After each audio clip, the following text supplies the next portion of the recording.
Truth ఏంటంటే స్థాయిని చూసే వారిని ఇంటికి పిలవకూడదు. మర్యాద ఇవ్వని వారిని ఇంటికి వెళ్ళకూడదు. వ్యక్తిత్వం లేని వాళ్ళకి ఏమి చెప్పకూడదు.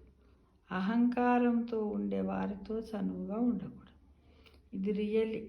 ఎందుకంటే మనము వాళ్ళు పేదోళ్ళు, వీళ్ళు గొప్పోళ్ళు అని కొద్దిమంది గొప్పవాళ్ళు పేదవాళ్ళ ఇంటికి రారు, మనని కేర్ చేయరు. కాబట్టి అలాంటి వాళ్ళని మనం ఏం పిలవద్దు.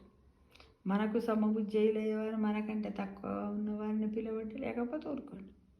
మర్యాద ఇవ్వని వారింటికి వెళ్ళకూడదు. మనం ఒకసారి మనం పోయినప్పుడు వాళ్ళు ఏం పట్టించుకోలేదు అనుకో, కనీసం మంచినీళ్ళు కూడా తాగమని లేదు, కూర్చోమని లేదు, రమ్మని లేదు, బాగున్నావా అని లేదు అనుకోవాలి. ఇంట్లో లోపల పోయినాక అలాంటి వాళ్ళ ఇంటికి ఎప్పుడు పోవద్దు. మనకు మర్యాద వెలిస్తే వాళ్ళ ఇంటికి పోవాలి. వ్యక్తిత్వం లేని వాళ్ళకి ఏమి చెప్పొద్దు. వ్యక్తిత్వము అంటే ఏంటిది? తనను తాను తెలుసుకోలేని వాళ్ళను తెలుసుకోవడాన్ని వ్యక్తిత్వం అంటారు. తనను తాను తెలుసుకోకుండా ఇతరులను గౌరవించలేని వాళ్ళకి మనం ఏమి చెప్పొద్దు. అహంకారంతో ఉండే వారితో చనువుగా ఉండకూడదు. వాళ్ళు ఈగో ప్రదర్శిస్తుంటాం, మనం చెప్తుంటే కాదు అదిగా ఇదిగా అనుకుంటూ పోతుంటాం. అలాంటి వాళ్ళతో కూడా మనం ఎప్పుడు కూడా చనువుగా ఉండద్దు.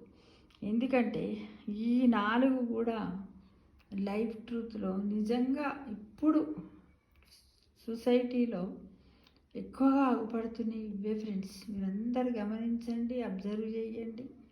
దాని గురించి కూడా మీరు ఒకసారి అర్థం చేసుకోవడానికి ట్రై చేయండి.